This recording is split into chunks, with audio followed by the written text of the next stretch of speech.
It was Aarti repugnant, and I'm Jairat, very honest you were about active on the field at that time. Are you seeing also an active effort to try and ensure that those mistakes are not repeated and that everyone comes together at a time of mourning where a two-term Prime Minister, I mean, he's the longest-serving Prime Minister outside of Nehru and Narendra Modi, and therefore coming together in this big show of support and solidarity?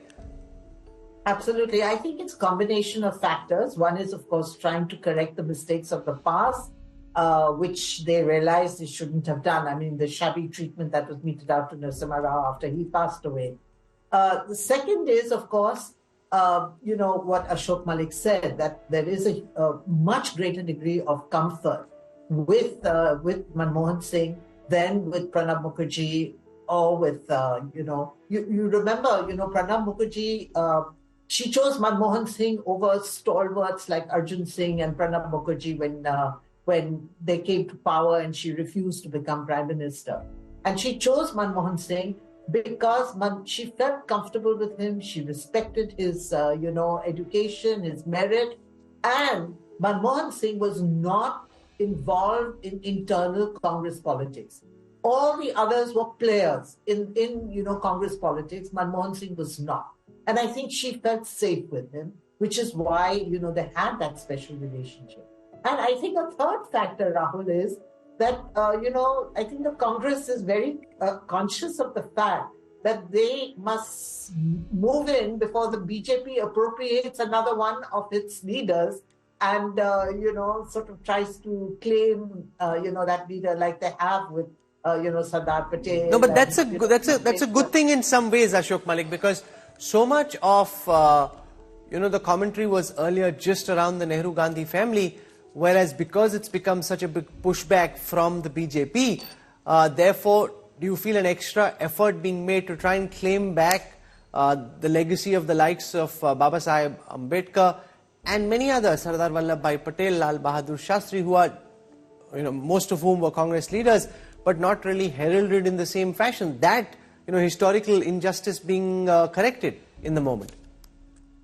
Look, the fact is the Congress has a long record to answer for, especially in the Indira Gandhi years and after, when many stalwarts were simply ignored and not or relegated to being sort of regional leaders.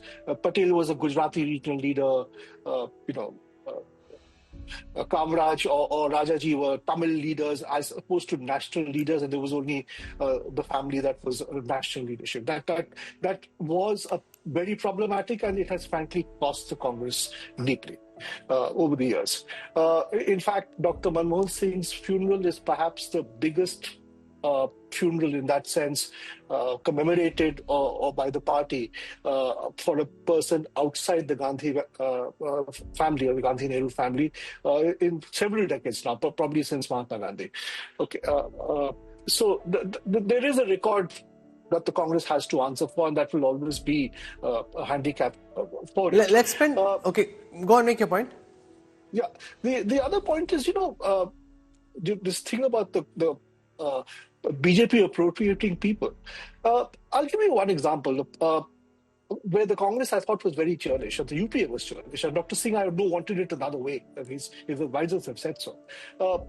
In the 10 years the UPA was in power, it did not sufficiently acknowledge somebody like Mr. Vajpayee or give him a Bharat Ratna. It took the Modi government to come in and 6 months later give Mr. Vajpayee the Bharat Ratna. It was easily doable. It was with a great signal.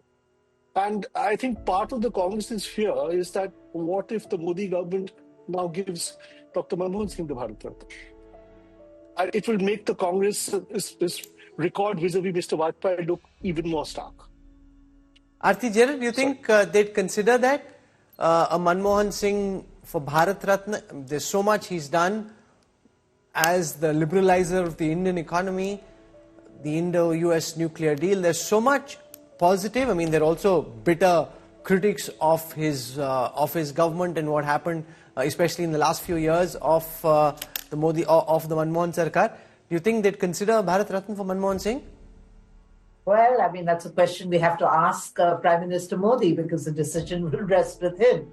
But, given the fact that Prime Minister Modi took this unusual step of a televised address. I mean, it was not an address as such, but a fairly long televised soundbite extolling Manmohan Singh's contributions, to the progress and development of the nation.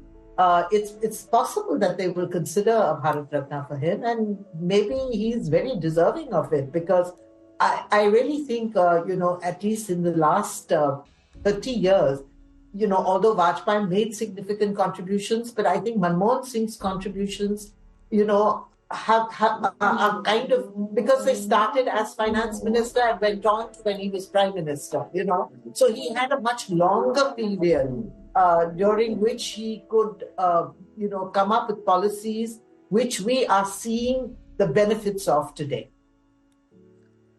He was also a man, Sanjay Jha, much ahead of his time. I remember this anecdote in Sanjay Baru's book, The Accidental Prime Minister, where in an interview that Sanjay had done, he had a couple of paragraphs about the South Korean model of growth.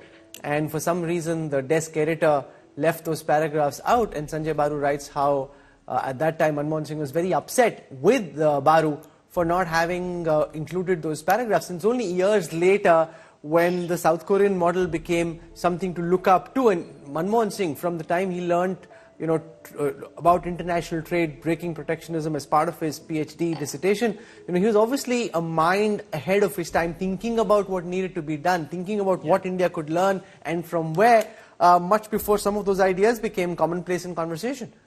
Yeah, absolutely, Rahul. Like for example, because he was such a learned economist, but at the same time, not just an academic genius, he realized that, you can't have, it's not about a free market fundamentalist economy, or it's not about becoming socialist communist. You needed a fine blend for both. And he recognized that the debate in India was about either or. It's not either or. I mean, you ask anybody today that any country, even the most affluent countries in the West, particularly Europe, have welfare models. Not that their GDPs are not high or their per capita income is not high. I mean, UK is like 20 times their GDP, but they have free healthcare. So how do you explain this dichotomy? I think he understood that very well. And I think this whole South Korean model of, champions of industry who lead the entire economic growth model, he understood it early that you needed to back industry across the board. I think one of the ironies of his life is the fact that during that UPA2 second half of that whole conversation on policy paralysis, it must have hurt him a lot that his government got criticized for crony capitalism, because he was totally against that model. He believed in more of a ground up economic growth model through small scale, medium scale, as well as industry across the board. I don't think he liked titans to emerge who would become monopolists or, part of a plutocratic structure. So that's the paradox of his life. But as I say, Rahul, in politics or in life, you don't really get everything that you want. And life is about managing these contradictions.